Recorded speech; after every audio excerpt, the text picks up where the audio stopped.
Says you're live. Okay, and I'm recording. All right, I'd like to call tonight's committee meeting of the whole to order December 21st, 2020 at 7:01. Members present are Mr. Watt, Mr. Triplett, Ms. Earlston, Mr. Richard, Mr. Ivy, Mr. Bodkins, and myself, Tom Fellner. Mr. Watt is not in here. He's not in the meeting. No. Okay. He's having computer difficulties, so I don't know if he'll make it in. Okay. I would like to hear a motion to approve tonight's agenda. I'll make a motion to approve the agenda. Mr. Triplett makes the motion. I'll second. Mr. Ivy seconds. Do we need an all in favor, Julie? Is that Yeah. all in favor? Aye. Aye.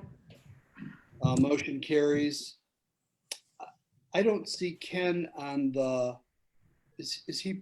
Yeah, he's here. Okay, Hold on a minute. Let me get him to get his video on. He's on mute. Yeah, and ask him to start his video. He's got his new computer. He's figuring it out. there Oh, it is. there she Okay, is. great. Thank you. Hello, Ken. Hi, good evening. Okay. All I right. assumed that you voted yes to approve the agenda. Yes, I did. Thank you. The one discussion item is ordinance 2020-92, the 2021 annual budget. Last Friday, we had a scintillating discussion of numbers.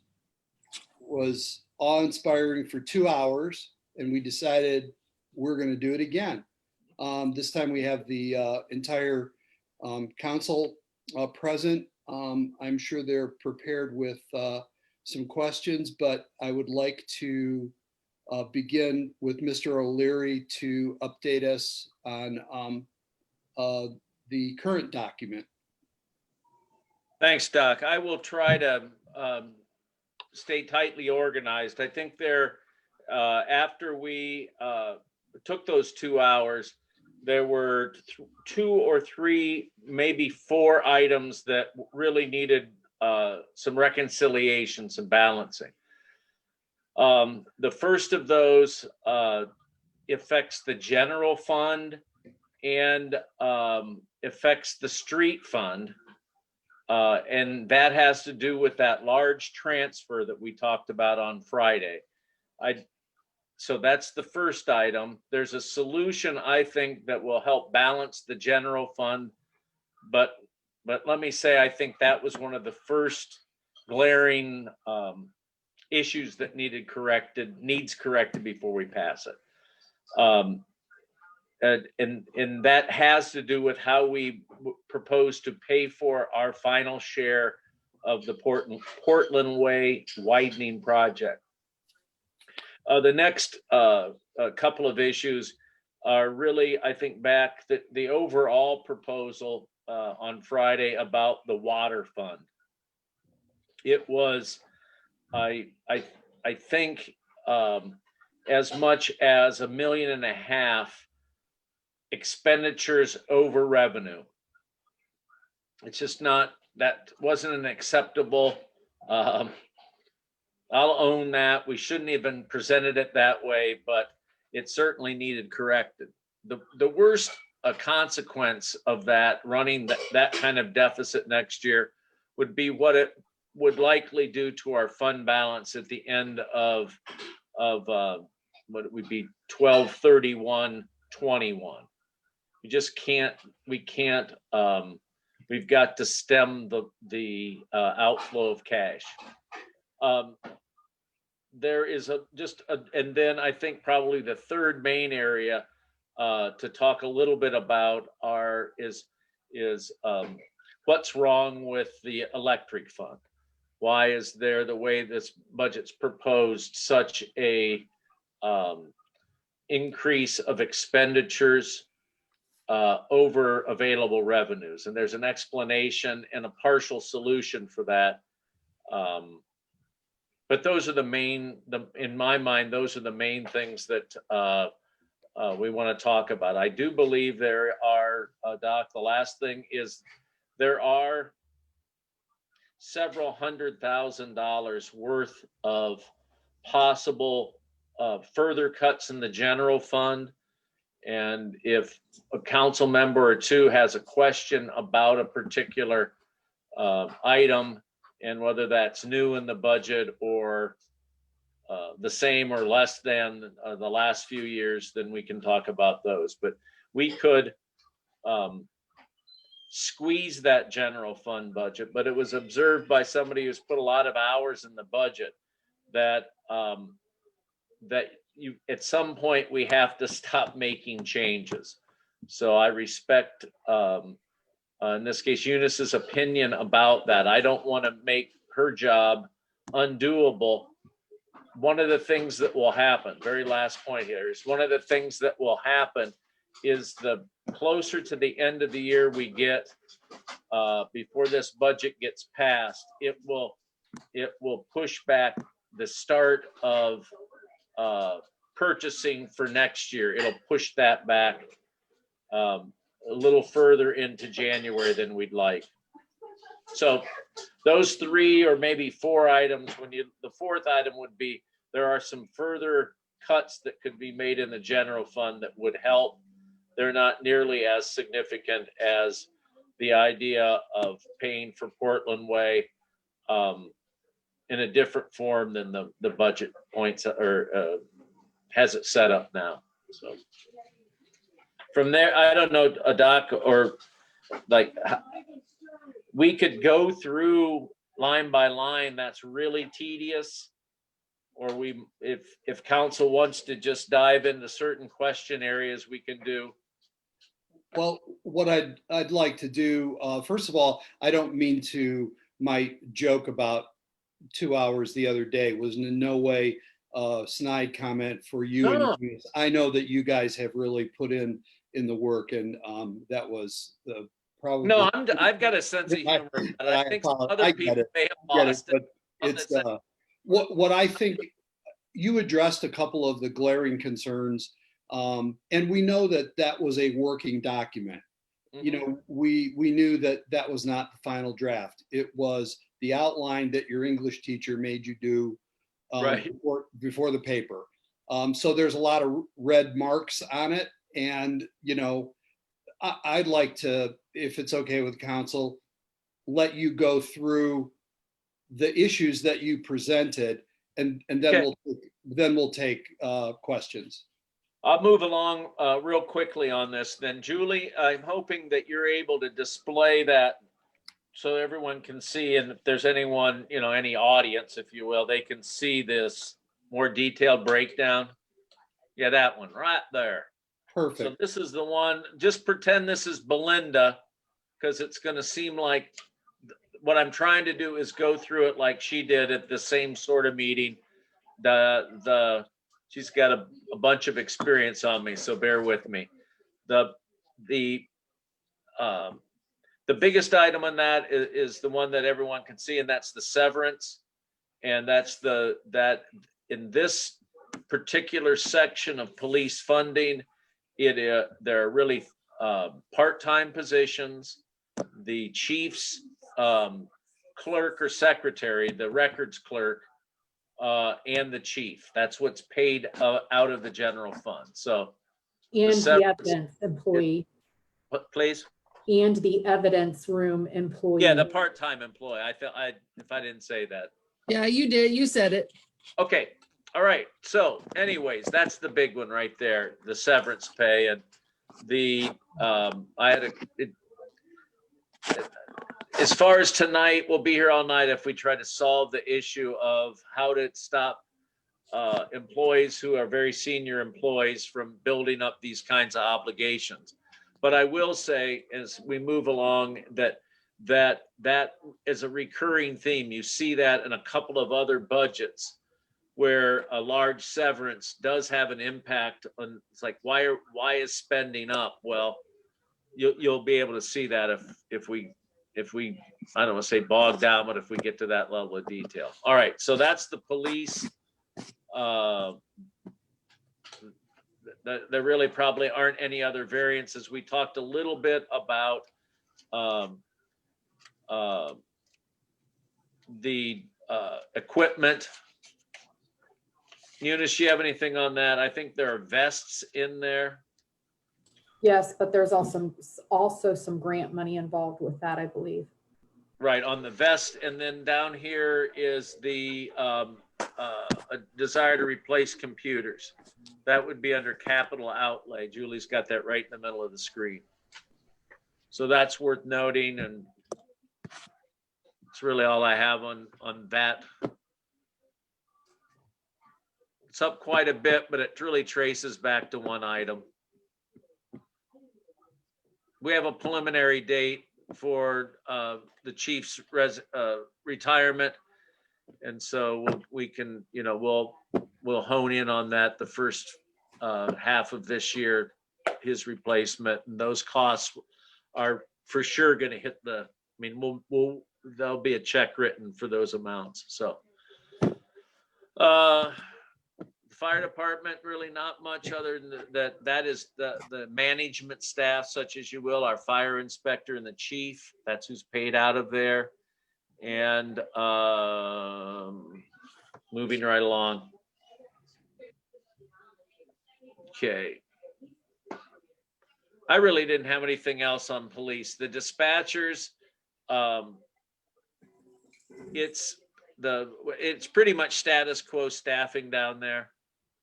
Unless we have another collapse, or not collapse, but reduction in revenue, we'll probably keep the same staffing. It's important to note there's a vacancy through most of this year, and those numbers reflect going back to the staffing beforehand. Okay. Yeah, I don't. All right, this was mentioned before, and I had a question about this. This is really, it's a misnomer. It's not a CDBG escrow fund, and we'll get to that perhaps in getting that this expenditure assigned to a better fund. But this is what we would call the depot fund, and I had a question about that today. This expenditure. What we're hoping is that SCAT, the transit authority in the county, receives approximately $80,000 grant through ODOT to repair basically the first floor of the building, which they would occupy. This $60,000 would allow us to bring the second floor into active use, and I don't want to spend a lot of time talking about it, but that's what that number is. It was I believe, I want to say it started out at 150 last year. It may have just been 100, and we transferred out money at the beginning of the pandemic so that there was money for the health department and for our early business assistance through the Port Authority. All right, I think we can probably move along into the main part of the general fund. That would be council. It's not a lot there. I suspect that there'll be a compensation that is either figured or will be for your full-time employee that'll reflect what everyone else is getting. And I don't know. There's really not much there. Okay, the mayor's office. I would just note real quick and keep in mind as you move forward then and hit the law, the clerk's is split between council and law director. Right. That's right. And when we get to law director in just a second, that is a full-time employee there, isn't it? That's where that's at. It is. We'll get to it in a minute. The only drop down just a little bit, that is status, like that's Tasha and Matt in the office. Part-time is the custodial help. That has been, we've had more in the budget. The individual that we have is really only logged about is through COVID and other reasons hasn't logged a lot of hours this year. And I'm not going to score his work. I think we try to keep the buildings, both this city hall and up the street, as we say at the health department and billing office, that individual is responsible for both those areas. The contract services is the one I would want to mention a little bit. That has council has been generous, I'll say, with that. We've used that to pay for engineering on a range of projects, from development type projects through other types of engineering, like for freeze projects. It's where the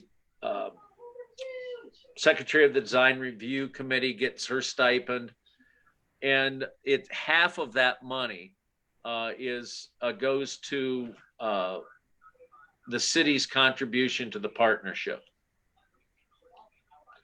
So when you see that, it's like, that's $100,000, a lot of technical services for the mayor's office. That's the historic breakdown has been engineering for development or parks projects, and design review, and the partnership. Munis, is there anything else you might be able to see that history? I don't have the report in front of me, but I think you described it pretty well, Mayor. It kind of is, I don't want to call it a catch-all, but there is a lot that goes into that line.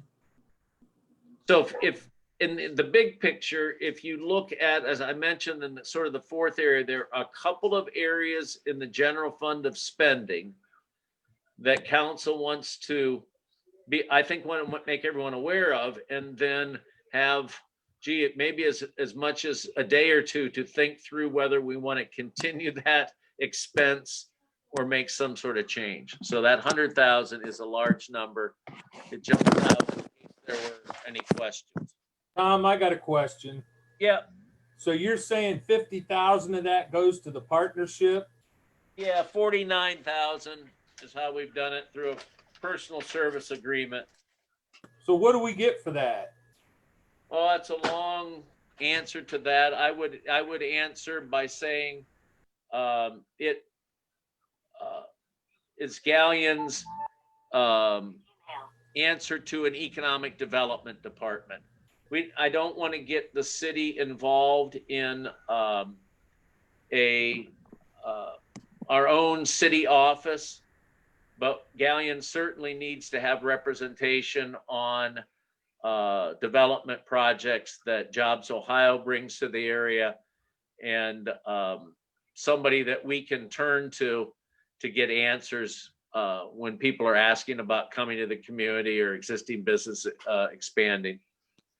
So that's the shortest answer. I think you always have to work on that relationship to make sure you're getting value out of it. But I don't know. I think in the past, I think probably going forward, if we're going to have an economic development presence regionally and statewide, we've got to be a part of the partnership. So. Hey, Tom. Yeah. I'm curious. Last year we budgeted 82, basically 82.25, and we're going to 100. Is there a reason why it's going up this time around? No, other than Mike. No, other than if this particular report, what shows a lot. If you went back to 18 and 19, I think that's more in line with what we spent. You can see we didn't spend, when this report was done that we're looking at, that check to Bucyrus hadn't been cut. Yeah, okay. I don't know if it answers it well enough or not. Yeah, I'm gonna, give me a sec here. I'll look at this as far as what we had spent the last few years. I think that working on making sure that Galleon's needs and what the city wants for economic development. I think we have to make that clear to the partnership. And so I think if we continue, or as we continue funding this, we really ought to sort of verify and clarify, as they say in the org development talk. Yeah, I'm looking at 18, actual was 47,000. We cut the amount to the partnership. It's not worth getting into, but there were some activities that it's not worth going back over. And then last year we spent 107,000, or 102,000 in 19. So that's why it's 100. Okay, I'd have to say, I don't think that the non-partnership part of next year will be. So if we start making cuts, let's say of the $25,000 or $50,000 kind of range, which I know the more of those that we cut, the more that we that it'll delay the startup of getting this budget put in the books and getting next year started. So I'm hesitant to change, if you will say, too many of these, but I wanted to point them out, really. Maybe, but I'll stop there. thank you. All right. What else so moving ahead, that's the mayor's budget. There used to be a buildings allocation there in capital outlay. Oh, that's not in the mayor's budget anymore. That was moved to the general fund in a category, a number that we'll get to here in a little bit. That is how we've chosen to fund all the repairs to the buildings and not out of the mayor's budget. It's just a minor tweak, but I think a small step in the right direction. Scrolling along, Nikki's office right there. That's literally the bare bones. All of the costs of running the office really are in the mayor's budget. I don't even, what's the 3250 under contract services? I don't even know what that is. Nikki or Eunice, anybody know? I think that is I don't know if Nikki has anything to add, but I think that's something that we put in there because we had run into something, I think the year before last, that we needed. Yep. Her and I did actually talk about taking it out this year, but I don't know that that decision was or has been made yet. So I'm not sure. All of us that have hair will pull it all out if we start making $3,200 changes. It just make Eunice and April and Gail's job like it all. We don't want to set them up for failure, but so moving right along, I'll try to stop bringing up these. The next one is auditor, and we talked on Friday. There really isn't much there. There's a little bit of equipment that was taken out before the budget was reviewed by finance on Friday. Anything that y'all want to mention? Okay. No, I think that summed it up. Thank you. All right. So where do we go? We're City Treasurer, Rod, you're on. You can speak for yourself.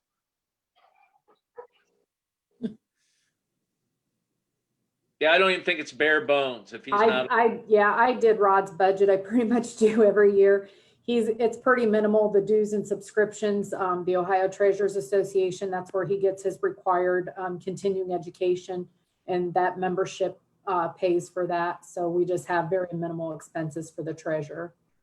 Important office from a budget point of view, there's really not too much to be said. Income tax.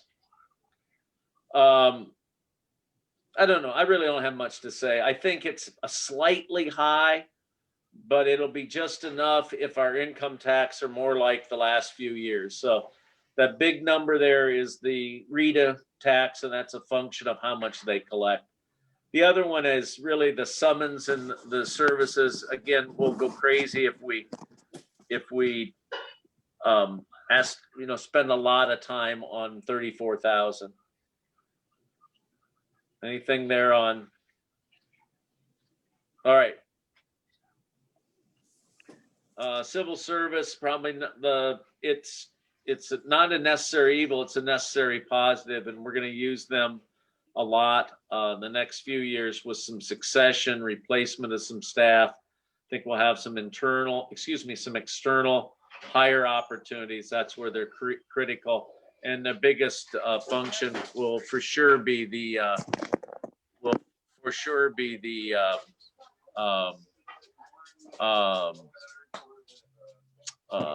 I got too much distraction in the background. I apologize.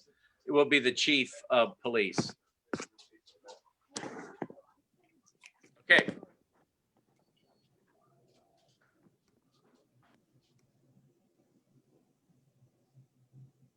Law director, there is Thomas. We talked a little bit about this budget on Friday and tried to outline it. And so I will stop right there and see if what Thomas wants to say or explain.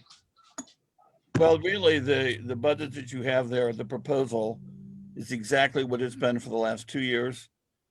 It reflects, and I sent something out to council this afternoon about this. It reflects the cost savings that were put into place a couple years ago when we switched from an in-house assistant director of law to the Crawford County prosecutor's office to do the prosecutorial work.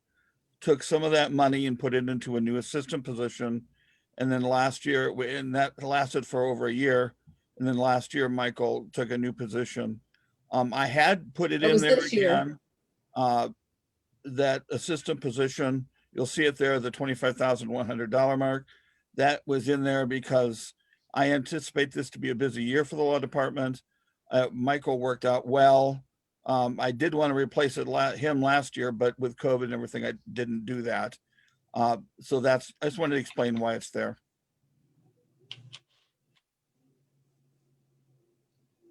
Questions on that?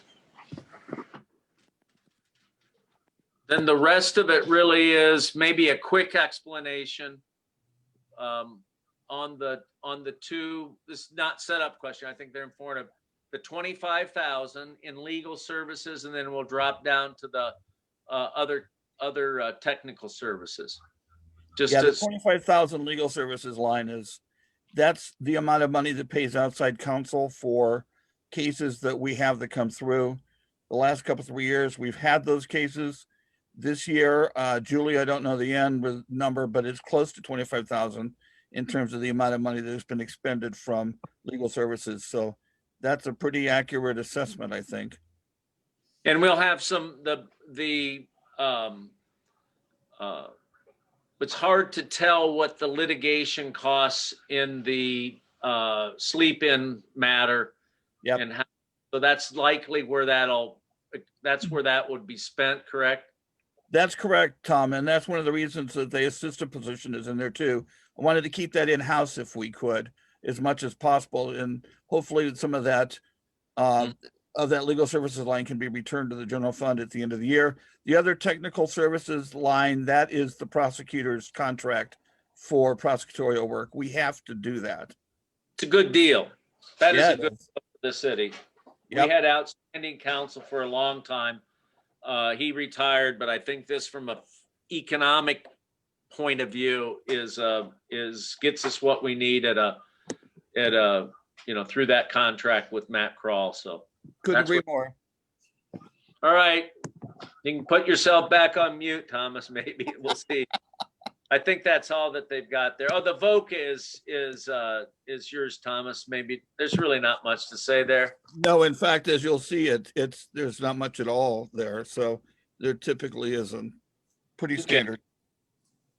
That is that from the legal world. Any questions about that position? It appears as a new position, but the argument is, no, it's not a new position. It was just unfilled most of last year. Yeah, it was in the budget last year and the year before. Okay. Building department, there is really, that's Eric's salary, and we'll scroll down a ways. Let's see here. The next area of note is 11,000. That's the mowing. That's the nuisance mowing. That's pretty historic, and it's actually it's less. It's been less the last few years than the first few years that I was mayor. I don't know. It's not a huge deal, but we've got a better handle on it. And I think we do a better job of notifying people and getting on them. And so that's what that is. Julie, if you could scroll down, there's not much else there. I want to see if the vehicle, not to like zoom in on it, like this will save us from financial ruin, but that vehicle was in there last year. It could just as easily be amended out, but it's another year with that Camry that Eric's driving. It's not the perfect vehicle, but it has served that building inspector position for ever since it was purchased. So that's what that is. And if we start needing to or desiring to go to that, $20,000 level to start making cuts, that's probably one that you'd want to put on your pencil that in on a cut list. All right, we'll move quickly through here. Here is it's a key part of the budget. If as people are, anyone on council or anybody getting a grip, a lot of money, as you can see when you get to the bottom of this, it's almost $500,000 in spending in this 70-80 category. So I would only mention two main areas, and they're noted in the notes. The big 45,000 is a replacement of servers, and I think it's a function of these are older and their capacity is being pretty quickly exhausted. Anyone want to touch that? Or What about the suggestion the other night on leasing those? I don't think. Go ahead, Nikki. We actually do use virtual servers too. So we don't have just the physical servers, but we have electronic backup, I think in Texas and Utah. So we do have virtual servers, but we also have to have physical servers on site. But our backups are out west somewhere. So we do both. So anyways, I think since Friday, we haven't looked at that. I think it's it is an option. The only other thing I'd add to that, maybe I'm not sure if the health department folks are in the house, but there's sensitivity, I think, of servers that they use and that we use, that material is as secure as possible. So I'm way out of my field. I'm not sure if somebody who sells or leases servers would say, Mayor, you don't know what you're talking about. I'd probably say, yeah, you're right.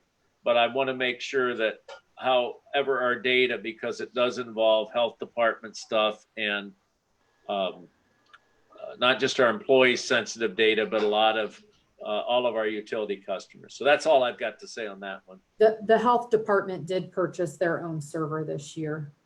Okay. Well, I think that's the point there, and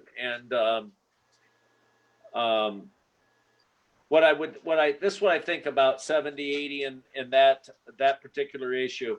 It's one of those things, sure as we're all sitting here, that if we were to cut that out about April or May, we'll have a server problem and we'll all be looking at ourselves thinking, well, we probably should have moved ahead. So that's not a kind of a jinx type threat, but I'm hesitant to cut that, mostly because I don't know much about it, to be honest. So, okay. Here's the other one that we got to mention, and this is something that we initially had submitted. It goes up just a couple notches, not there up. It's the $75,000 for demolitions. Okay. You see that? Other technical services are other things that we do citywide but 70 of that 175 is earmarked, if you will, to more aggressively go after some demos. Our hope is that that will enable us to match money with the land bank and get, and it's just a handful we would accomplish if we do this, get a handful of the worst buildings addressed, you know, each year. It is new spending though, and I wanted to mention that. Okay. That is that. Any questions? Bunch of stuff there I didn't touch, but it's more the necessary things that we have to do to run the city. Administrative support. Okay. Next, down here to debt service. I think Eunice did a good job of summarizing what this debt service is, and if you have that in front of you, we'll. I don't have that spreadsheet open. 235 feet. The notes are mostly are right on that. It is mostly urban paving. I think it has The fire truck. what's that, please? Fire truck. Yeah, it is the fire. It's the last fire truck expense. Okay. Next thing, and we're out of the general fund. Is this all these advances and transfers? They're actually transfers. It's a big dollar number, multi-million dollars. I really only want to spend a lot of time talking about. I'm not sure what this transfer to recreation is, but someone will for me. That is new as far as That is due to the balances that we estimated for 204. I know since I started with the city, just like at the end of every month, as you'll see, we do a transfer like to Airport Street if there's a deficit there, the police and fire pension. I have not, since I started, had to do a transfer to 204, but with looking at the numbers that we could be in the negative there, we felt that we needed to appropriate some money there to protect. I think that'll make sense to everyone. I have no objection to it. The last time we did it, we didn't need it, but it's a hell of a thing if you get the Parks Fund in a deficit situation, and then you'd have to add that later on in the year. So it's there if we need it. We won't transfer it unless there is a cash problem in the Parks Fund. Okay. The biggest one that is worth spending some time thinking about is the one that is 1.3 roughly million to the street fund. Okay.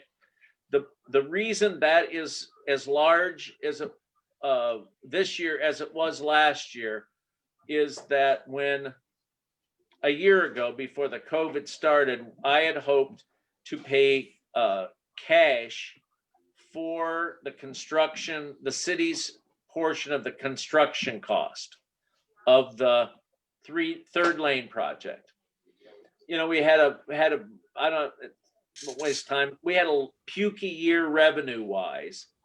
And so when you look at what that expense, it's about 850,000 of that 1.3 million.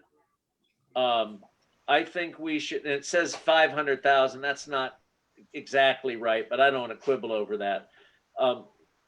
I think council should look at applying for a state infrastructure bank loan and avoid that large transfer. So the worst part about that is that it throws a lot of work that's gone into this budget kind of up in the air. So what I would suggest is that we consider the budget as submitted, but work diligently towards getting that infrastructure loan, and that would supply the cash. And without getting into the detail of infrastructure loan, our first payment would be about 30 months after the loan is signed. So there's a year deferral, and then there's a year where there's only interest. So if we do that, we would never have to make that transfer of 1.2 million. If council decides not to borrow from the SIB, then it does require that 1.271 million. So, How was that loan applied for? pardon me, how? Yeah, I mean, you said, The council would authorize the service director to apply for it. We would apply to ODOT. From the date they get our application, it takes them 60 days to approve it. So this is something that I think we should consider the very first part of 21, so as to avoid having to transfer this much money. But it really is something that, in my own mind, became a necessity after you look at how much the general fund, the balance, which is very helpful at this time, how much that general fund balance was going to erode. I find that sort of unacceptable. So it sort of muddies the water. I would suggest going ahead with the budget this way, but kind of everybody sort of a consensus that if we can get the infrastructure bank money, that would avoid having to actually do the transfer from 101 to 201. Dr. Feldman? Is yes, this the bottom of general fund? Yeah, it's in that transfer area, Mark. It's that 9001 number. Okay, so the general funds still, from not hearing anything taken out, is still running about $1 million over on expense. Yeah, yes. What I just got done saying is one way to avoid that drawdown is to go ahead and take that infrastructure bank loan. How I muddied the water is I don't want Gail and his staff to be asked to do more changes than is absolutely necessary. So this budget could pass this way. Everyone who would be aware that we don't want to make the transfer. We really want to go with the infrastructure bank and keep the general fund money on reserve. Ms. Earlston, you had a question? I was just gonna say too, we could do that in a smaller amount too, if we wanted to not take out such a big loan. That's true. We could, At least make it not such a big chunk being transferred, but not end up having to borrow so much either. So, Yeah. I don't know, maybe that would be a. well, I don't know if it's on there. I think we had a conversation that about not wanting to borrow all the money, maybe somehow splitting that. Maybe that's what the consensus is. But I did want to mention that we could pretty much reduce that $1 million deficit that Mark was pointing out, along with these other cuts that I had mentioned, and get us to a point where we're at break even in the general fund. So that really was the goal. I don't know what else to add on that. I think every community is sort of concussing or reeling from the reduction in revenue, and the costs just keep coming. So I think we'll be well served to have that $6 million plus general fund balance. And I think we all should work hard to protect that, if you will. Let me ask you this, or Yeah. whoever it concerns. What would be wrong with taking that million out of there and saying we're going to apply for a loan Yep. to make this look better on paper? Well, I think to do that, we would have to add on the revenue side in 201 that $850,000 and note that as a state loan. Okay, that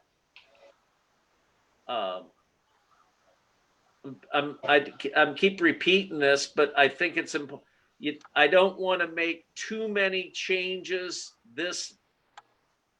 There'd be nothing wrong with it, but it's just another balancing change that has to be made, and that'll spill over into January. Maybe that's not the worst thing, Mark, but the more changes that have to be made on this document, and it'll take a little while. I don't know if you can pass it tomorrow, but it'll push everything back. That's that, and it really puts additional stress on Gail and his office. So I don't want to, beyond that, I don't know what, I don't want to argue it anymore, but that's a plan that we could implement to avoid that deficit. Okay. I'd say this is the right point to add one other thing. We did get the BWC, that workers' comp rebate today. I got a picture of the check sent to me. It's a little over $500,000. And so that's not included in the revenue side. And it also doesn't, it's not reflected in what we expect to be the carryover balance in the general fund. So I think it's probably more incidental than directly related, but our revenue, what that will do is help our 12/31/21 general fund balance. That's $500,000 that we hadn't counted on 3-4 months ago. I didn't butcher that too bad, did I, Eunice? Maybe I did. I don't know if she heard that. No, you did not. Sorry, I was shaking my head no, but I'm trying to multitask. Okay, all right. Bills. Okay. So that's the general fund. It is off by $1 million, like Mark pointed out. I think we have a pathway to have it be balanced this year, which will be very hard for small cities to be able to keep their 21 budget in balance. So I think we can balance that. The way we do that, however, is to take a longer term debt on Portland Way, and so that there's no free lunch on that. So that's what I got on that. So as to not doxo as not drive people crazy. Really nothing to add on 101. No disrespect with that department, but those expenses and revenues all really are police department domain. You talking about 102 and 103? 102. Yes, okay. Okay, then 3 and 4, 103 and 4, just I'll move quickly to say that this year we have been successful in moving all of the firefighter, paramedics, and all of the road patrol and lieutenants, all of those personnel costs into 103 and 104. How sustainable that is into 2022, time will tell. But I think without belaboring it, we've over the years generated increasing balances in those fund balances. And so we're going to try to level out that spending and then bring those two funds, 103 and 104, into equilibrium, if you will. And there's a bunch of work done. I mean, we're going to run out of flowers. A bunch of work was done by April in Gail's office, trying to make this work because it was different than how it was handed off to us, by the state auditor. What we used to do is fill up the balance and then transfer it back to the general fund. So this is a little more straightforward. That's all I've got on 104.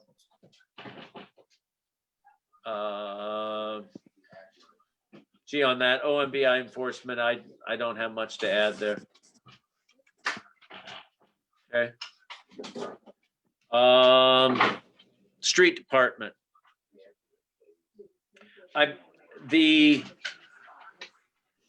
Really not much to add there.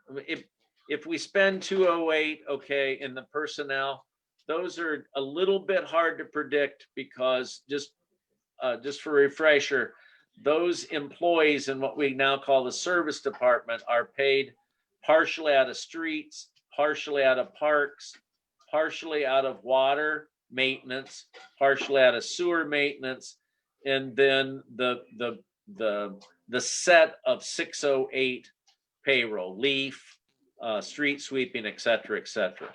So when we go into predicting what they'll be next year, there's a little bit of, it's not laser precision.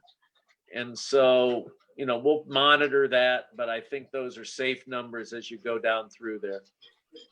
The reoccurrence of a $17,000 severance, that's in there. And that other half of that individual's severance is in 204. So, sorry, Julie. Let me see here.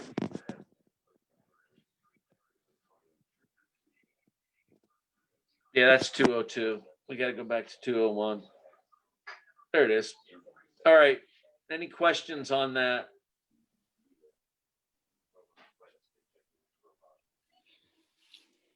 Okay, on 201, Tom, Yeah, revenue's 2.2. So that's out of the general fund, correct? it's a combination of that 1.271 and the gas tax And license plate. and motor vehicle taxes. It's the license, what's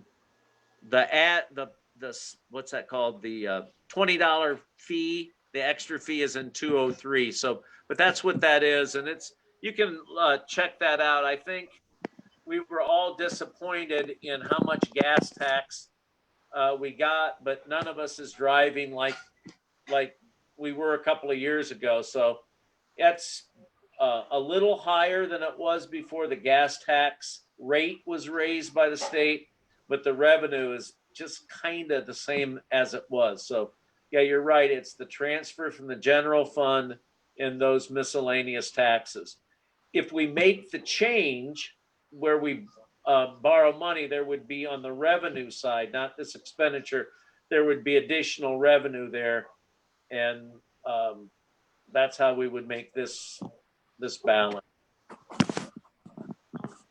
There was equipment taken out of here that's like spilled milk to go over it, but this is narrowed down quite a bit. And so I don't have a whole lot more on that. Questions?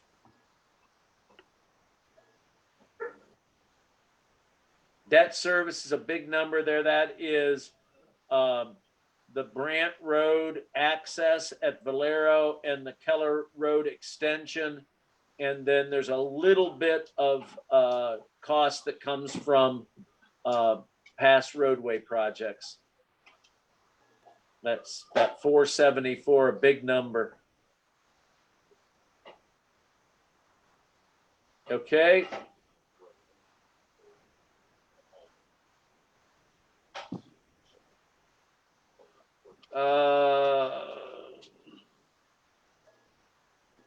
And I think really all we have in 202 is debt service. I think, yeah, that's all we have. I'm not, yes.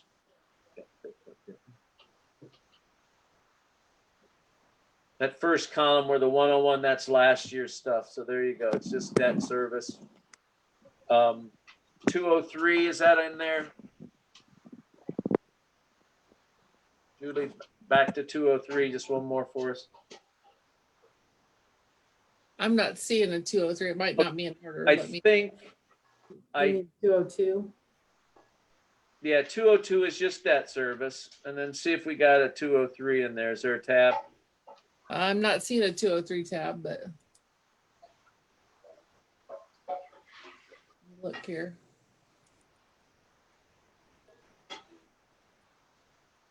It would be right there in sequence. No, it's not in order. I just If thought you- maybe it was at the end. if- No, there's no. Julie, Yeah. could you please scroll down further on the 202 tab? Oh, okay. 203 there. Keep going. Well, it is on mine. This is the one I got. I don't know. I don't know what this weird line is, but Well, this is not the, this isn't what you'll vote on or see tomorrow night. This is the details. So maybe there is, the very short of 203 is that the only expenses are estimated revenue, and that'll all go to our local paving. About all I can add on 203 at this point. Okay. But we know we gotta, but that's something that's gotta be double checked to make sure that it's in the ordinance. I know this is getting exhausting and stuff, but let's, if we can, let's just keep plowing ahead. The park stuff, that swimming pool, there was a large number in the, down at the, as you go down the swimming a little bit more, for infrastructure in the pool. Yeah, there was earlier, you might have seen that was 60. Yeah, there it is. Blaming it on the mayor. But on the 18th, we took that out, and any infrastructure at the pool is going to turn into a freeze project. 204 just can't afford that. While the pool needs things like a roof on the bathhouse and in a short list of things, we're not going to take it out of the income tax fund. Okay. Dropping down, this goes back to that. You've got 5 different funds that are charging off that same service department. That 128 is a little high. I don't even want to say that. I think that's what we're going to work with.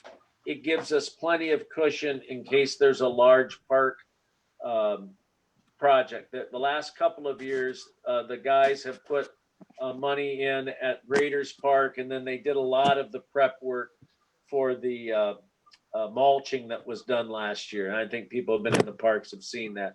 So that may be just a scotch high. And then you can see under severance that 11.3, that's the other part of that individual's severance package. Okay. All right, I don't think there's, I don't have much else to add on that. It's pretty well stripped down. I keep looking. Yeah, and I think what Eunice said 10, 15 minutes ago is that there's, on the revenue side of 204, there's a transfer in revenue source that you'd see if we, I mean, it's not, that's more of the auditor and the mayor's office making sure the revenue supports all this daggone spending. But it is important to, to be aware of and checking into to make sure where the revenue is going to come from. Okay. Yeah, all that stuff got cut out. It's sort of madness. It makes us totally reliant. I probably shouldn't say that. It'll come back to haunt me. It's not madness, but it's going without any any 204 contribution to park improvements. So that'll make us this year totally reliant on on whatever we have in the freeze fund. So that's it. That's all I got on that one. Okay. Airport grants, that's kind of Nikki's. I'll let my voice rest a minute, and it's a big number. It's good to know what that is. This is actually 2 projects this year. We have one that is a full runway replacement that's comes in right around $1 million. The other one is a advanced weather warning system for the pilots. That one's being paid at, I believe that one's 100% ODOT. The other one, our portion of that will be $40,000. We received we will be reimbursed for up to $30,000 of that 40 through CARES funds that are available to us through the FAA, but it is a reimbursing grant.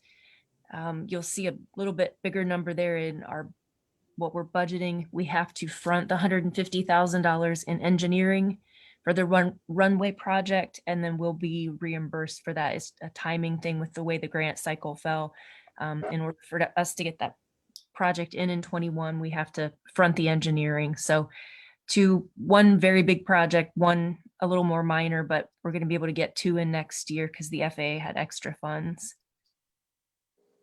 What's our portion of the paving? It's around $40,000.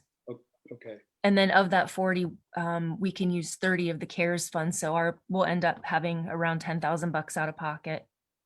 so the same with the weather warning system? Doc, I believe that one's 100% ODOT. Okay, I'm think- sorry, yeah, I guess. I think there's, Okay. I think $0 for us on that one.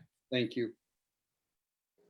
So we'll have a $258,000 expenditure over revenue on that with an ending minus balance.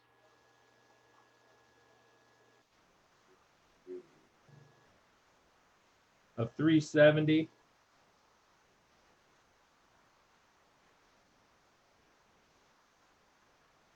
Sorry, I was muted. I think typically the airport has a transfer in to support the operations. I don't think that's different in the past. The $150,000 out for the engineering, we have to show that as an expenditure, but it will show on the revenue side as well.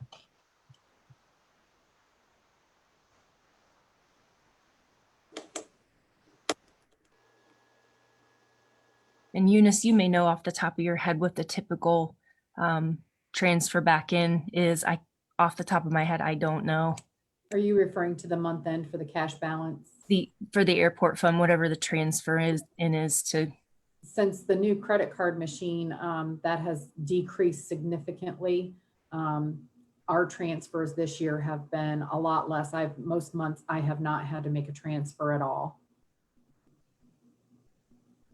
But let me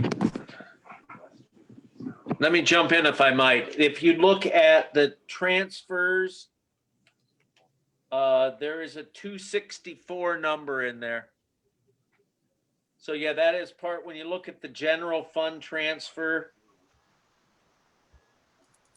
there's a large transfer in there. Okay.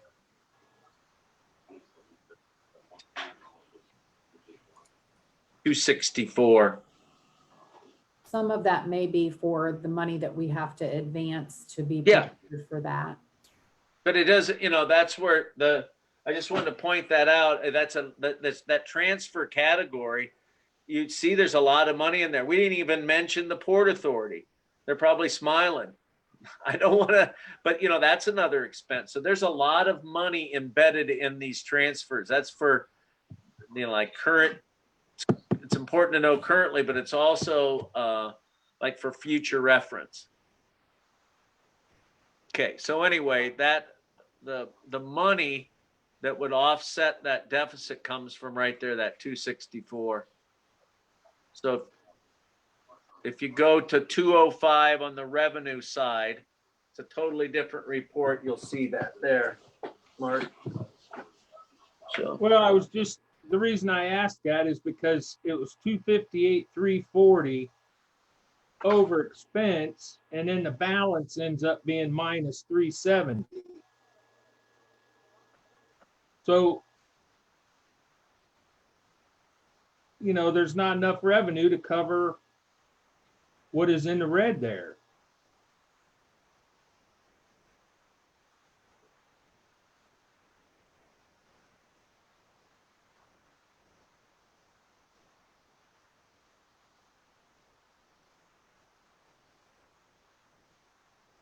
Okay, what I'm looking at is for revenue in 204, this is for next year, it's 1,116,305. Okay. Right. All right. And then you add that 264 in, and that's how you get that number. That's how it balances at 274,645. So if you look at what isn't here, I guess, Eunice, and Mark's pointing out, it's a good one, is that under other financing sources, 205, that transfer isn't reflected. The revenue, the transfer from the general fund. I know it makes you just want to scream, Eunice, but it's, we'll want. I'm gonna have to talk with April and verify that it's not reflected somewhere else than in the wrong Okay, spot. let's do that. That's right. That's the way to proceed. But I think it does check out, Mark, because I think that transfer probably needs to get added in there. That we don't, we'll have a few things we're going to have to tie together after tonight's meeting. That's one of them. So, all right. Surging right along. Fire grants. I don't even know what to say there. That's a Nikki probably. There's $11,000 in this for the FEMA grant, and then some, a small portion for Mark's, I believe, is in their regular budget. And there is an additional amount of the grant that was carried over. Okay, that's that. Going, gone. All right, keep on pushing here. Health department. I don't know what to say. There were some questions about that. I'm not real knowledgeable. I'm not sure if someone from the health department's on there or how to proceed on that. Anyone from the health department? I did not see anyone. I did not let anyone in. I don't see them online either. Keeping them out, huh? All right. No, Well, hey, well, they have every I don't know what to say about some of it if there's any questions. I think, go ahead, Eunice, and this is their budget that council's looking at? Correct. They submit these numbers to us. They do their own calculations for their own wages. I do know that they are looking at obtaining some additional grants. Some are not listed in here at this point because we don't know that we will receive them. They are looking to bring on Sarah Miley full-time. I probably only know enough about that to be dangerous, so I don't want to go into too much there, but she will be coming on full-time, and I believe she will be paid with grant funds. Other than that, I don't think that there's anything major as far as changes in this goes.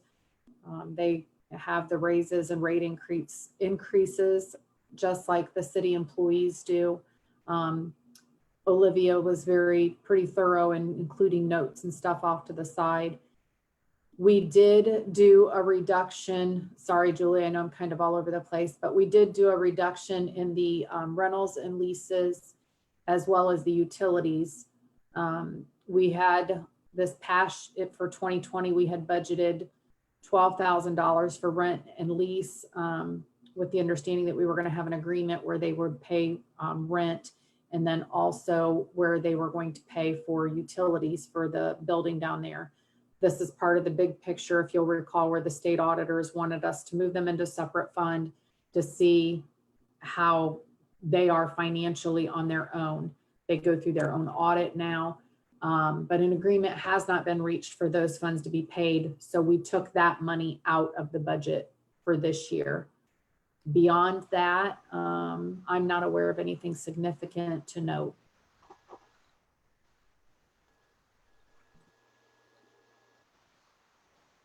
If there's any questions, I'll try and answer them or get the answer for you if I don't know it.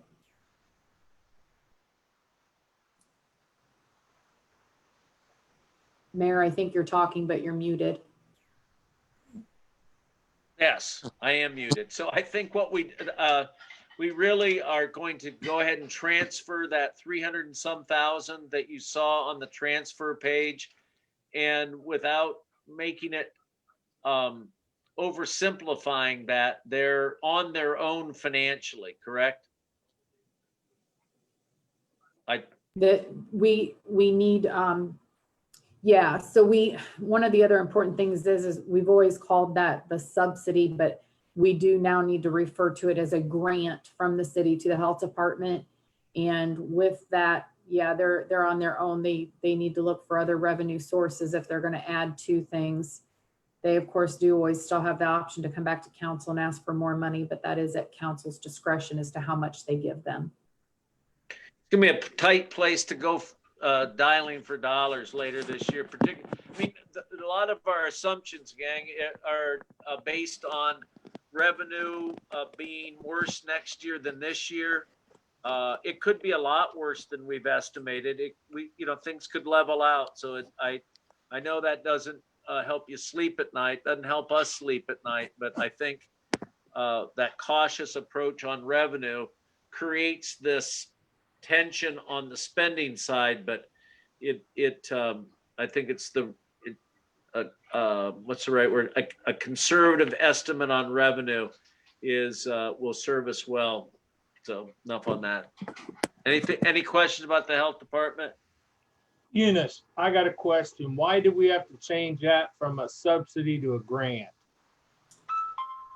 Well, that's a good question, Mark. The state recommended it, and it's my understanding, I don't know if Thomas has anything to add to it, but my understanding is this was part of what was to go hand in hand with the agreement with the health department. That has not happened.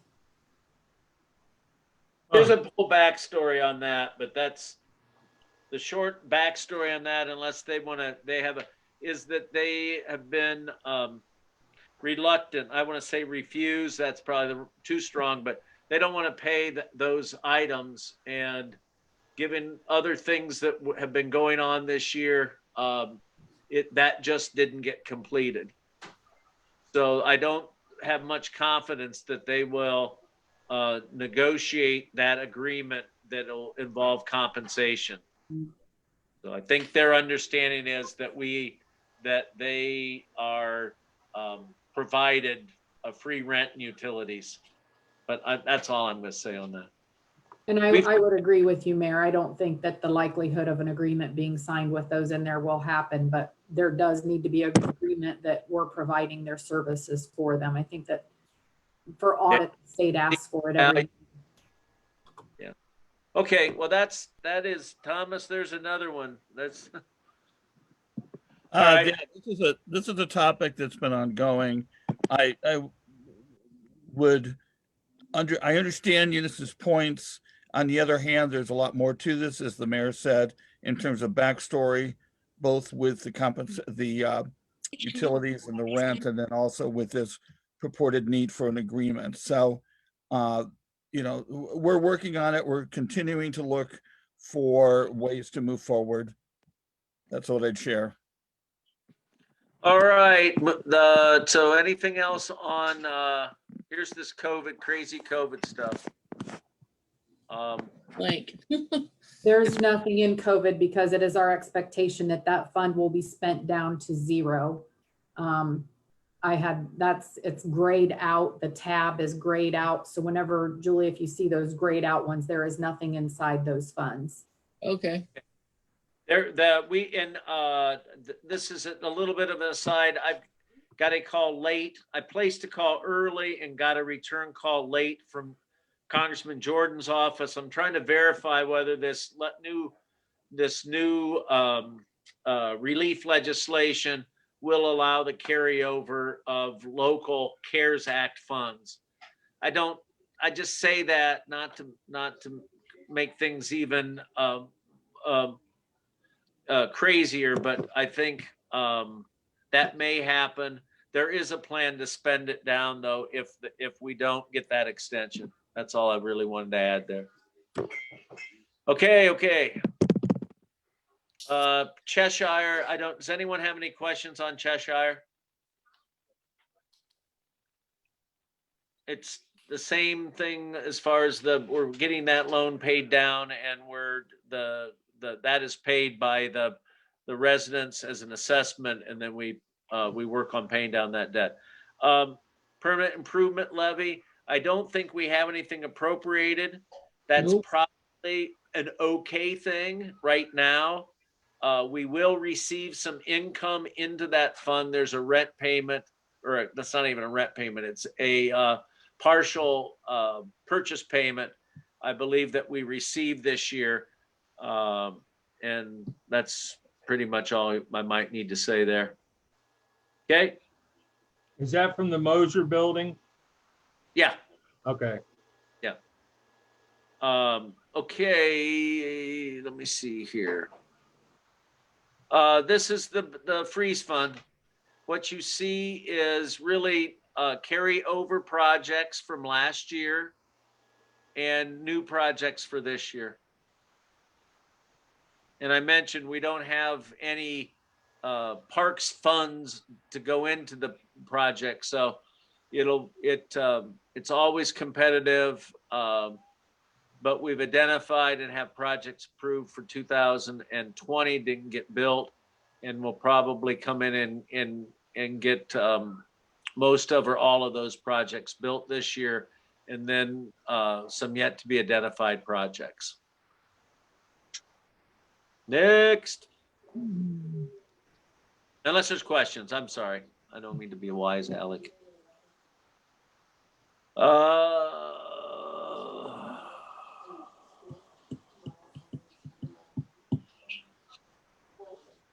Okay, I don't even know, what do you got there? Port Authority? Mm-hmm. Those are, yeah, scroll up a little bit. Yeah, all that does is it's money going to them from us, at 75,000. The last is the money that we sent to them to start them up and to seed that revolving loan fund. Okay. Water fund. It is on Friday, it was seriously out of kilter. It is still, I don't think, fully in balance. But I think either probably tomorrow night when the ordinance is introduced, I would request that council looks at an amendment to what's in front of you. If you could scroll down here, Julie. Yeah, there's a $32,000 severance. That's one of the other guys that's heading out early this year. So that's a known expense, and we'll see how that goes going forward.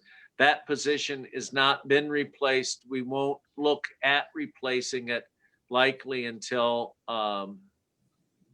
he leaves. All right.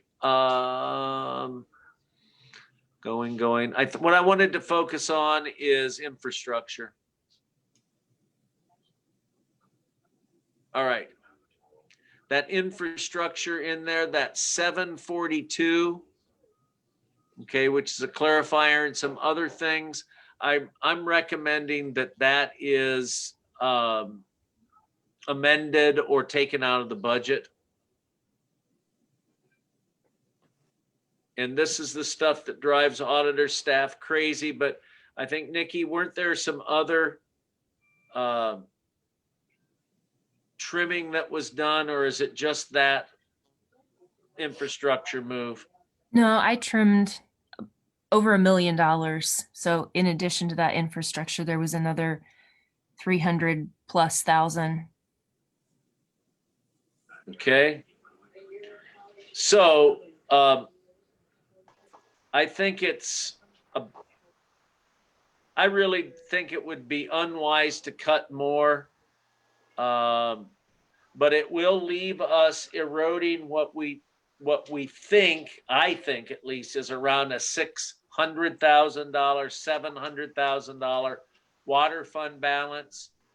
If spending, if all that money is spent, it usually isn't, then we will have reduced the water fund balance again next year. Now we'll have a balance, but it's not anywhere where we'd like to see it. So. What project was that infrastructure? 742, I think, Doc. Were there specific projects that entailed? Yeah, there are. Okay.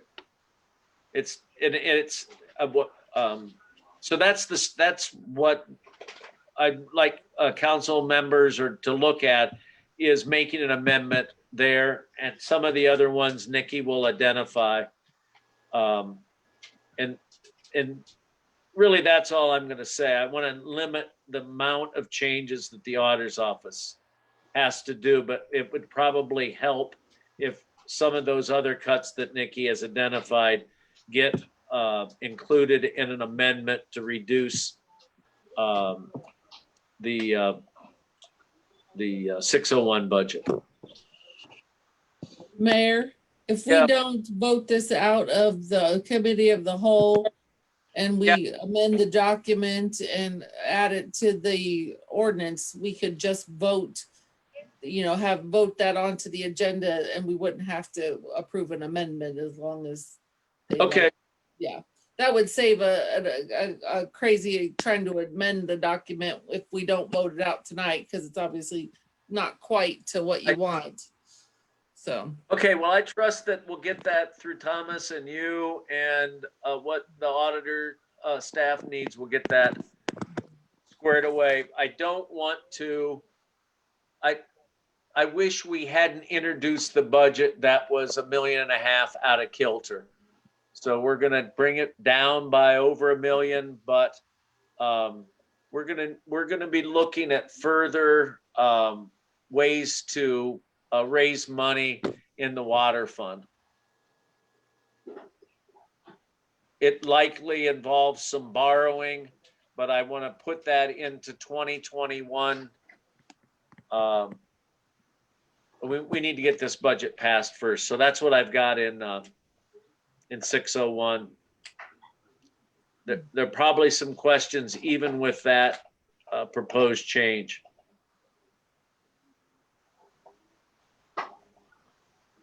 Ready for me to go to sewer?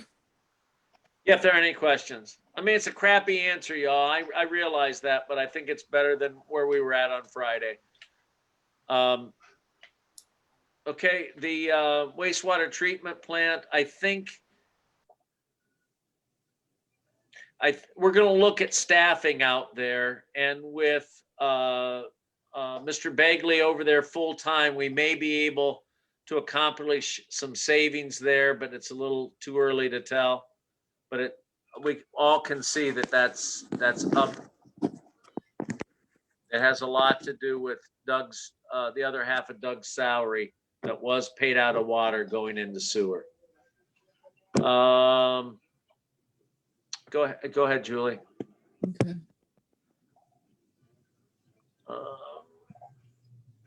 Stop. I think we looked at it. I mean, the utilities, all that stuff matches out. It's hard. It's a turn the sewer plant itself's $1 million operation. So the things that you may want to consider, I'm not recommending, but the rebuilding of the lift station is something you may want to avoid.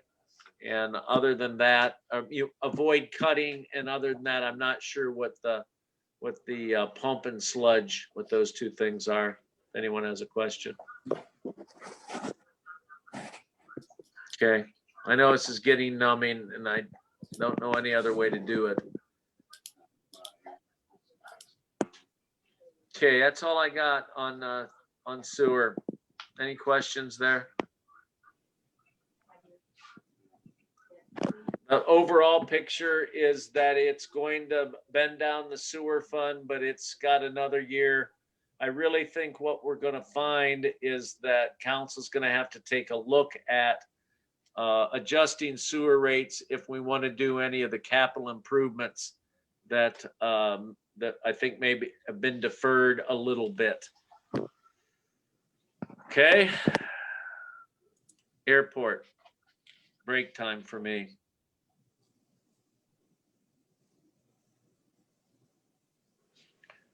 Well, you skipped electric. Yeah, the improve that there isn't, that's that gray tab, Mark, and that's because there's no appropriation. There's about $100,000 in there. No, 605. Oh, did we didn't. No, we did. I'm sorry, I did.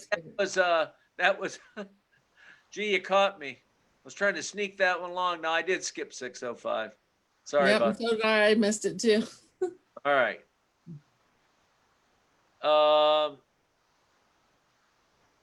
It is it's high water mark, but I would say that we have salaries that are still low for the profession, but I think that what we pay these guys is what they deserve. So it has gone up a little bit. Some pay adjustments of 25,000. I don't, in a 12 or 13 million dollar budget, I'm not real concerned about that. But okay, there's this would be the last position. I think that you'll see some severance. It's a big severance amount, and we won't fix that tonight. But I know in talking with other mayors, they're getting hit by retirements and having those same payouts. One of the things that we're going to look at administratively is when we refill the vacancy that will be created by the retirement. Okay. No decision's been made on that, but when you look at the overall revenue and expenditures in 605, that may be something that we hold off replacing that position, and that'll help us certainly in the benefit area, the hospitalization and such. Okay.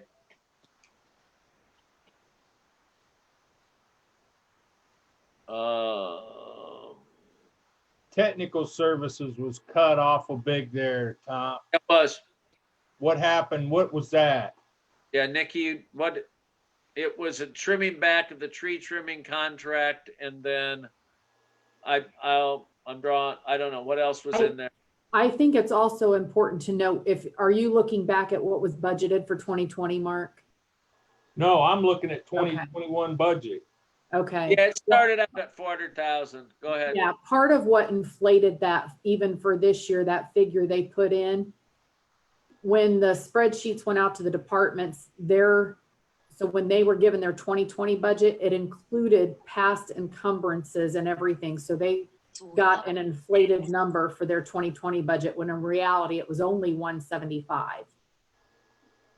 Okay, so what that number is, Mark and others, that 125 it looks like that's left is about $80,000 allocated for tree trimming, some substation testing, and just a tiny bit of money for engineering.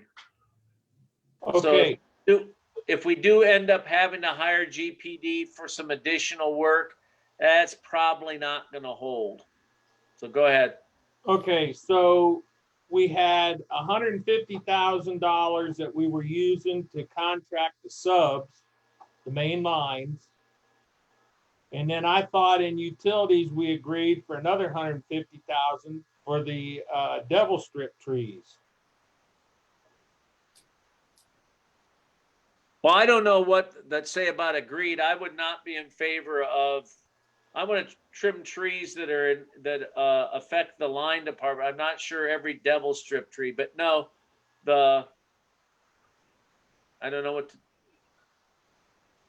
Mark, when that was brought up, it was to take it out of a different fund, not the electric fund. Okay. We talked about the general fund for that when it was originally talked about. So, because they weren't affecting the electric lines. so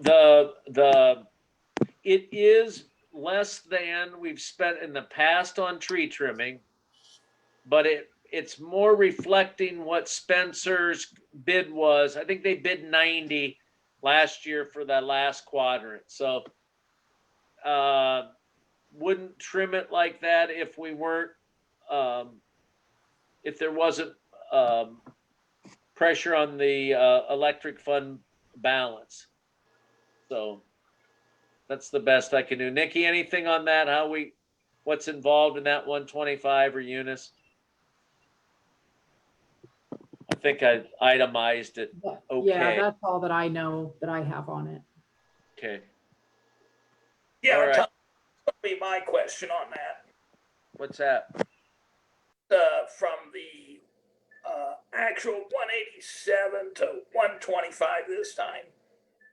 So Yeah. That's if you remember, we have a pretty large contract with GPD that is that assessment.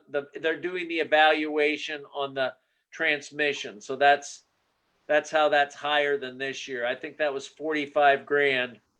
So yeah, it's gosh, it's less than what we had. exactly. So yeah, so anyways, that's what I've got there. Let's go down a little bit more. Operating supplies got cut. Nikki, anything to offer on that? No, that's the wire poles, that kind of stuff. I think when we look back to see where they were year to date, they were still well within that realm. Yeah, it like these are difficult. These are tough cuts, and if we had a different way to address them, I think we would. But that's that one. Scrolling a little bit more for little. Here's the next one down here. Then you see that's a pretty large number. There was, and that would be infrastructure. That's 300,000. I didn't skip vehicles. I'll come back to that, Mark. But that I don't know. I mean, I'm sure there'll be uses if we put that in there, but I don't think we've identified $250,000 in infrastructure. Okay. Vehicles. The shortest version of the story is that and I think this is something that Gail and I talked about today, that if that is added into the budget, it will, when Jerry orders it, okay, and it's authorized that we order that, it'll show up as an encumbrance. It will carry it all through 21. And then when delivery of the vehicle happens in 22, that's actually when the cash will go out the door. Between now and then, we may want to do something on that truck, 300,000 roughly, similar to what we've done when we bought fire or EMS apparatus. We've taken a little bit of a note and, not, if you will, pay cash for the bucket truck. So this year, if council, the way it's proposed, somebody is going to have to vote to add that in, or however Julie addressed that before. And that's how I think the cash would go out of the fund itself. So it'll be encumbered, and when you look at that fund balance, it'll show cash on hand $300,000 higher than the encumbered balance. Okay. I'll vote right now to add that in. I'm gonna just ask for clarification because it was my understanding that that was to be put back in. I have added it into the sheet, but it's just hasn't went out yet. Okay. So is that to be in? Yeah, I think we do it, and if it's in the budget tomorrow night, if that's reflected in that capital outlay for 605, it'll have that 250, and it'll have 300, so that'll go up a little bit, Eunice. Okay. Mr. Mayor, Yeah, Tom. this may be off subject, but where is the efficiency smart payment come out of, the electric fund, or Yeah, but I think we're done with that, aren't we? are we finished with that? Great question. I don't know where you We would finished see that a that. year ago. What's I'm that? sorry. Okay, thanks, Mark. We finished a year ago, Tom. Okay, thank you. Yeah, it was reflected in the AMP bill. You have to Okay, get that out and go into the AMP bill. So, All okay. okay, thank All you. right. Very good. Here's the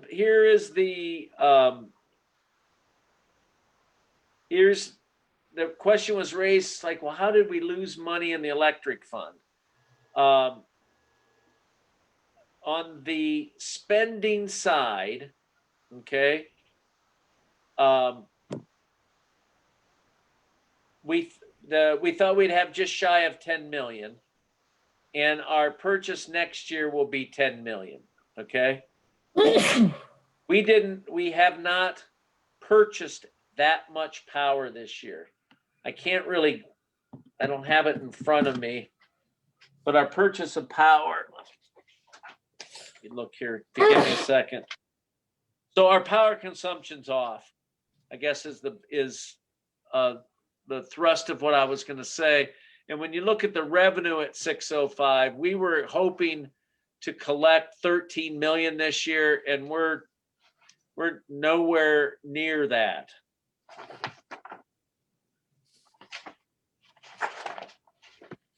So Where are we on collections? I'll get, if somebody can look at that while I try to look up the purchase of power. Or just give me a second and I'll get to it.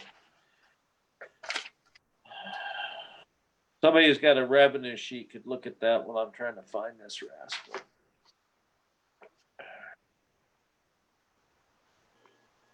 One more second here.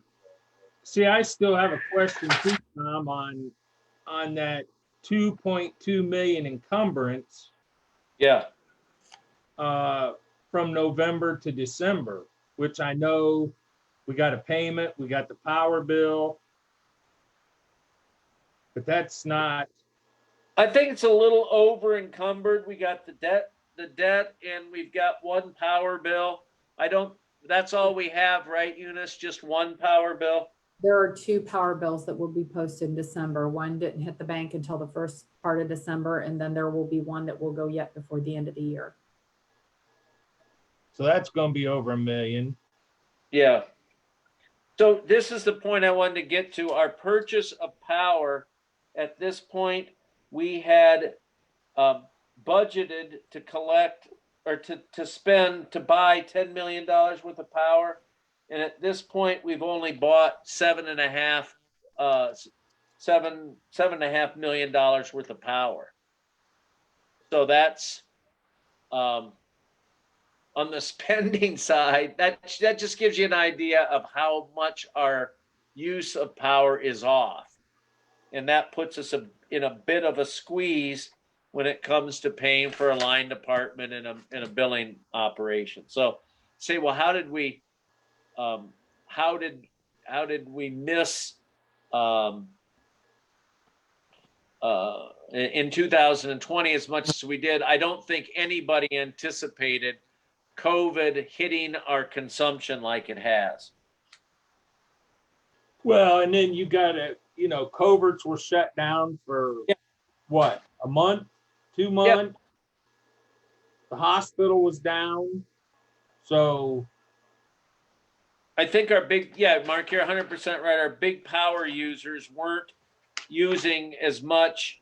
And, that it's one of the risks that when a small town is in this business, you can, people who would admonish us for reducing that fund balance a few million over the 2 or 3 years ago, they'd say, I told you so. But I think we have enough of a fund balance that we're going to be okay in 605, even if we spend more than we take in 2021. All right. Mark asked the question. collections. Yeah, on revenue, we're going to have 12.3. And we had, our budget was 13.5. I don't know what we were thinking, but we've only collected it right now, 12.3. And although we'll get some more of that early next year for this month, our collections, I think everyone, are off this month because nobody's got their bill. So, but that number 12 is what we had budgeted to receive, and we're only collecting that. At 13, we're about $1.5 million down actual revenue over estimate. Well, that 10 million, go back up to that 10 million, Julie, that estimate from, right here. That could be high this year too. I mean, Yeah, we've been doing some calling on that, and that was I think confirmed. Anyone want to either Nikki or we were talking to Sawville today about it. I think I don't know what to tell you, Mark. I sure hope we use that much, but our purchase of power could be down. That would cause our revenue to be down. So anyway, can't add any, I can't enlighten us on that. Okay, we can plow through here. We're getting there.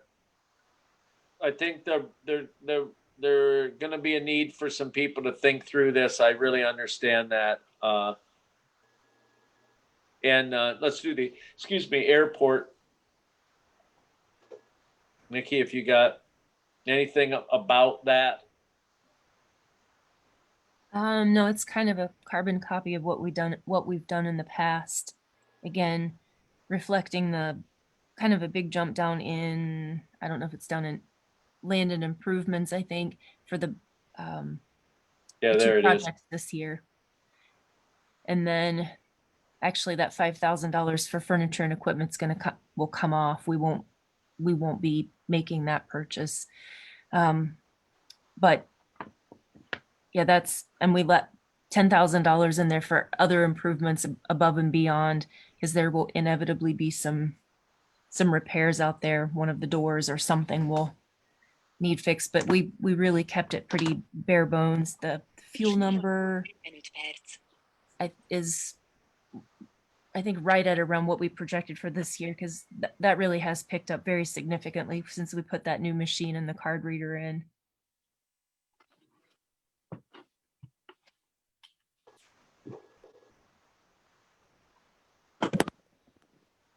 All right.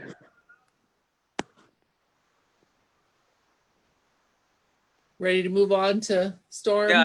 Any questions? I believe me. If you're starting to feel numb, I know exactly. You get to a point. Maybe sometime we'll go from the 600s back to the 100s, but I didn't want to. We're having so much fun. I didn't want to change that again. See, the stormwater is a little bit less than we budgeted last year. So where I was talking about some of them being higher, this is what April does to try to balance them out based on past history. Okay. And there is nothing there that is of, and this would be stormwater, clean out, great cleaning, great replacement, where they've leveled some of those. That's what it get expensed there. There's just not out that infrastructure on that. That is phase 4, I think, isn't it? The stormwater phase 4, Nick? Yep. Okay. Billing. Pretty nothing outstanding. Street sweeping. It's I do away with the whole darn thing if I was king for a day, but I know it's pretty critical. And I think the service department guys that have been doing that have been doing a good job, even though that piece of equipment is one of those. I was talking with a council member earlier today about a 3 to 5 year plan. Really good idea. And if we were doing that in the stormwater, we would probably have to budget for a new street sweeper sometime in that next 3 to 5 year range. I believe it's in 23 in our the long-term capital budget that we do have. Leaf pickup. I don't know what to say other than the costs are stable. It spreads some of those costs, and you want it is, I hope we all recognize it's a something that the taxpayers really appreciate. They appreciate is maybe the right word, but they count on it. And for $6 a month, they don't get a lot, but if they have leaves, most everybody who pays that stormwater assessment, that's where they would see the benefit of that. I got nothing much else there.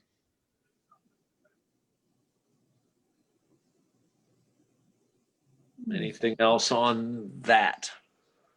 I don't know what this is. Fund balance is, it's a little bit lean, but I think it's not eroding a lot, but we also are going to fund some of the stormwater costs for the widening project. So that's a small amount that'll be tabbed off. I don't know what else on that. These utility accounts, I think they were like an oh crap moment over the last, don't think they were included a week or 2 weeks ago. They're essentially rotary funds. And when you look, the value of the electric fund is higher than the security deposits or the utility deposits on the water accounts. That's almost a no duh. But they're rotary accounts. Is that all right? You probably didn't notice that when you're looking at the fire and police budgets, there isn't a PERS line in them. That's because the police and fire retirement is transferred out back to that 9001, couple pretty large numbers in there. That's where that transfer goes to. So if you went to the general fund and looked at the transfers, you'd see that 801 with a 280,000 number. Okay. And then I think the fire's a little bit more. I can make up an answer. I think the answer is because they are able to retire a little bit sooner, but see, that's 350 right there. Okay, so that's that.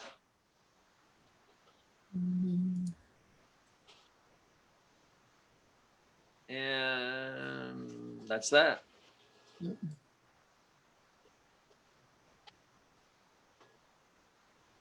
It, All right. Hey, healthcare benefits, anybody care? I know Eunice knows the answer of that. There's 200,000 in there. What healthcare benefits do we expect to pay there? That's the city's portion of the insurance. Okay. That's the city's portion? No, I'm sorry, hold on. that's cheap. No, that's not it. I said, hold on. Yeah.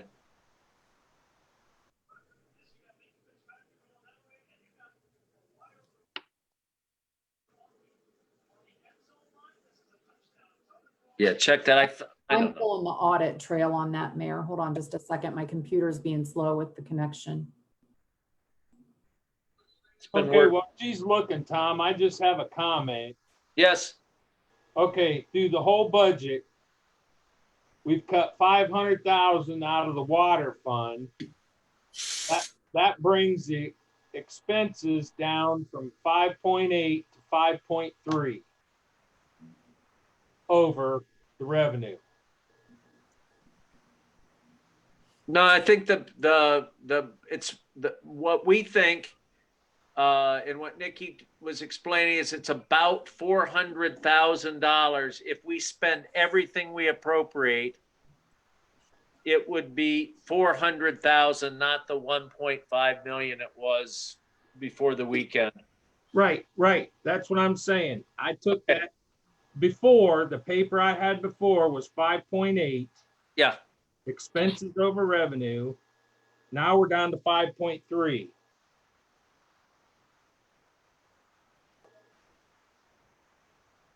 That's the only thing that was cut out of the water fund. Yeah. The 750,000 of capital improvements, and then I don't know, Nikki, were there were another 300,000, I think she said earlier that was. Yep, I'm trying to pull up my email, my spreadsheet. I cut over $1 million, Mark.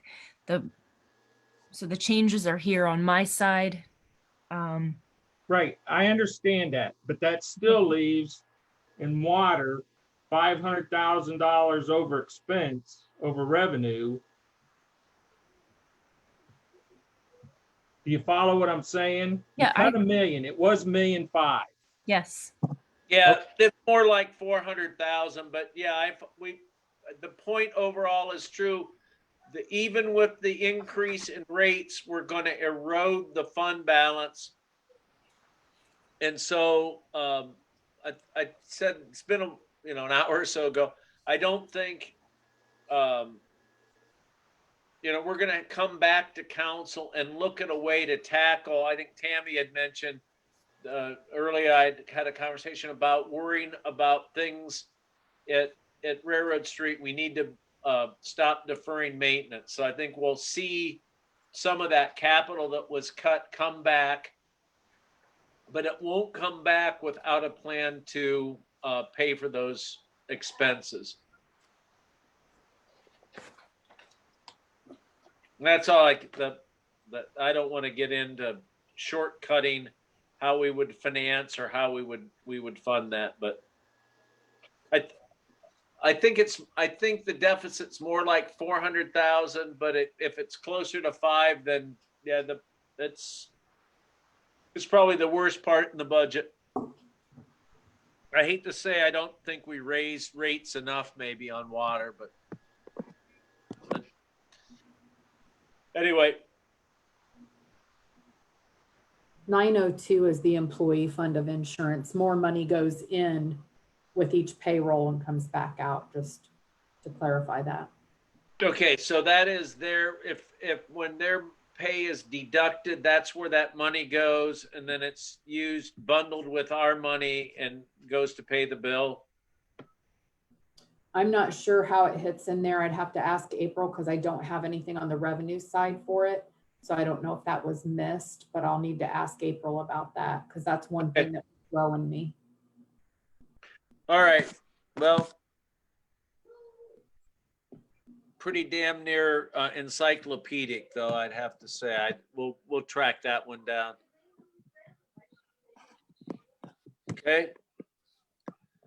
Doc, I don't know Well, where to go. The revenue against that's for the auditor to sort of verify those estimates and work with us. It's really not councilmatic. It's really this appropriation. So we could detail, and quite honestly, anyone that wants to call and go through that revenue report, it's not as exhaustive, but you can see how set up is the wrong word, but this erosion of the income tax and the electric revenue, those two items, I think everybody who's listened in and participated can see how those are putting the squeeze on us. And not that it makes you feel any better, but I know every small city is really hurting with regard to that. So that's all I got. Sorry. I'm gonna, again, Mayor, thanks, and Eunice, thanks for that. It was much more clear the second time through than the first. Numbers are approaching more sensible, and I know that there will be continual work. I'm going to call on council members, if they've jotted a note down, to go ahead and ask away. You're going to get another opportunity tomorrow, but start today and get some of the doubts out of your mind. Or I do have a question directed for Eunice. The mayor alluded to that borrowing for the loan paving way back in the general fund. And, Mark made mention of it. I guess I just don't want the idea that we're going to finance that to be lost by leaving that expense in there. How much of a hassle is it to make that change, with knowing that you guys have a lot more work to do? I mean, is that going to be a big of a deal? I truly don't know how to answer that. Every Okay. change kind of has a domino effect and hits Okay. the other funds. Gotcha. But I also want to just kind of hit on what the mayor also said. As we look to borrow money and stuff, I truly think that having at least a 3-year plan is crucial, especially as we look at debt going down the road. Mhm. So I think that it would be very beneficial to be able to have a 3-year plan as well. Okay. Give us direction and stuff and a plan. I see what you're saying. Thank you. I guess I have a question, Doc, about the total over expense to revenue as being 5.3. That's kind of hard to digest. Hiç 9 o'clock. 9 o'clock. I completely, I mean, I absolutely see your point. I guess we're looking for some, input, and so that's going to reflect a significant erosion of fund balances. Doc, if I might, I don't know. Certainly. I'm not sure where that 5.3 comes from, and I think it was, Mark was saying 5.8. We had a good conversation today. So I'm not sure where, I have to go back and check that. I think you took all the balances and added those in. all of the spending over projected revenue? Yeah, Tom, what I did is we got the last sheet on the paper we got last week has Yeah. revenue over under expense. I Right. did not include the freeze fund, and I also took out the 500,000 from the water fund. Right. And it's Yeah, still, I don't know what to say about that. I know I'm holding that sheet. I'm not real confident in those numbers. I don't know how else to say that. But one thing that I don't believe we mentioned tonight, that it's not meant to dodge the question you're raising, but there's another 500,000 that will go in that's not reflected in that one pager that was circulated on Friday, trying to provide information. That didn't have that workers' comp refund reflected anywhere. So again, the point is still, if we spend everything that we're going to appropriate, we're going to erode that.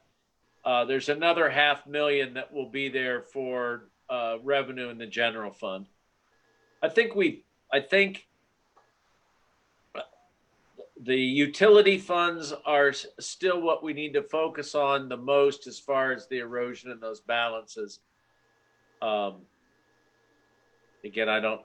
I think 103 and 104, I don't quite agree with those, but now we're getting into maybe too much detail. But when you add those into that, I don't think those numbers are quite right.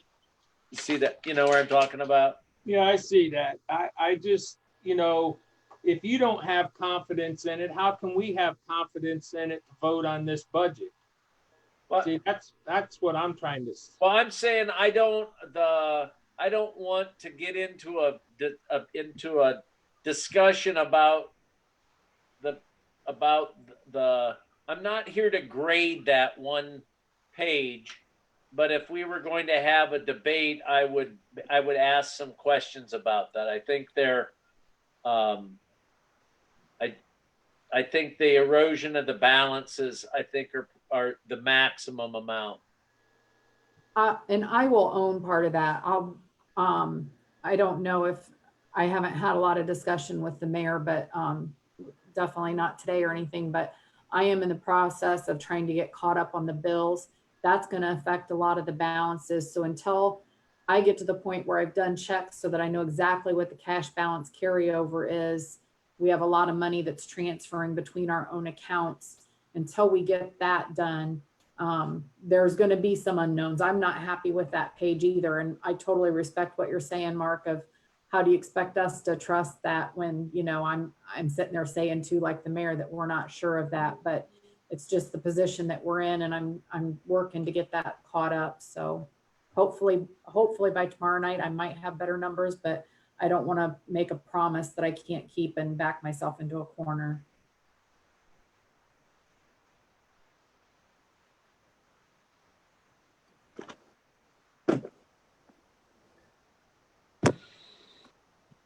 Anybody else?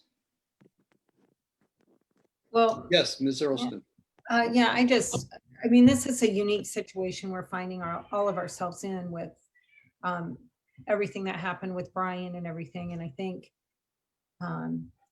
all of us just trying to get caught up and figure out what's going on. It's just kind of it's going to take a little patience and just, I just want to thank everybody that stepped up, to try to make this happen. And I think we're just in a really unique situation trying to scramble and get everything figured out. So I guess I just want to say we need to take all that, I think, into consideration. It won't fix our problem, Doc and Tammy and others, but if you just dedicate a half hour, if you've got it, to reading what's going on in other cities. I'm not just talking about our county seat, but in other cities, you're seeing that all smaller communities are kind of caught in this sinking revenues and expenses that there's not a whole lot of room for cutting. So I actually think that we're in better shape in terms of our cash balance position than you'll see other cities.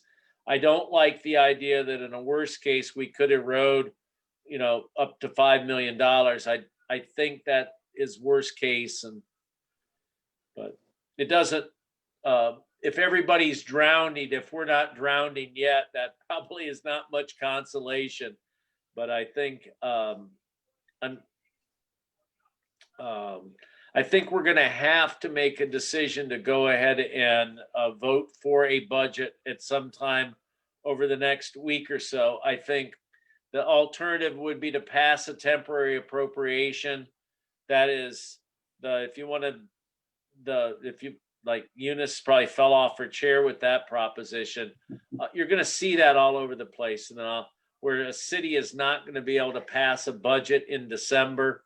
They're going to have to see how much cash shakes out, and then they'll pass that appropriation.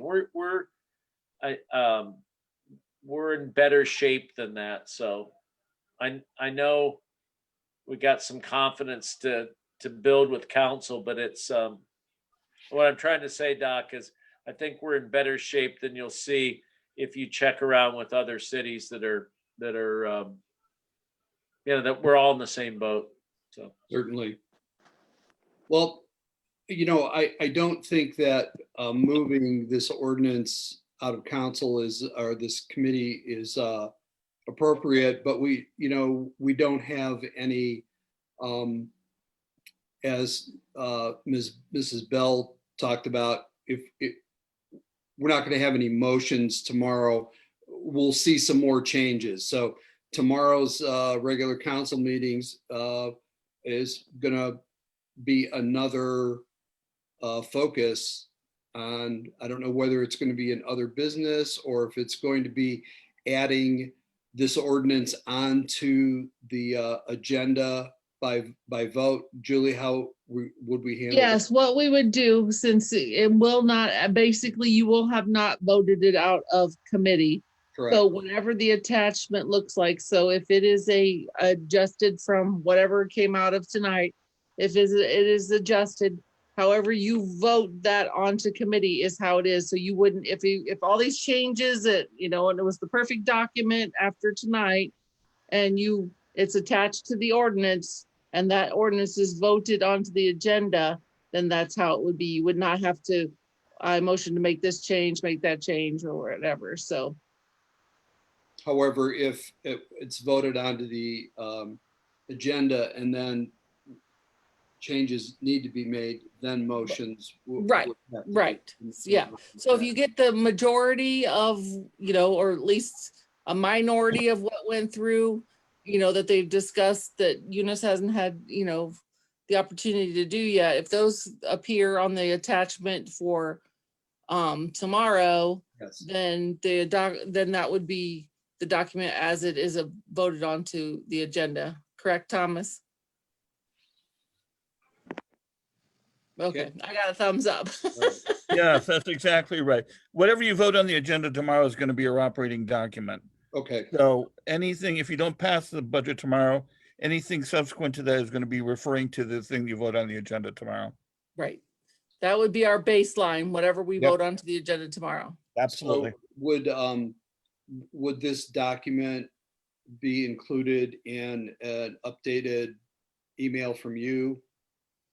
That's the goal. I Okay, have several updates on the agenda. I've got ordinance that needs created and some numbers that need added. Sure. And then that attachment that would need added for the budget. Okay. The budget ordinance is on the agenda for tomorrow. It would just have to have a star added next to it. Sure. And the attachment so that it indicates that one needs voted onto the agenda. Okay.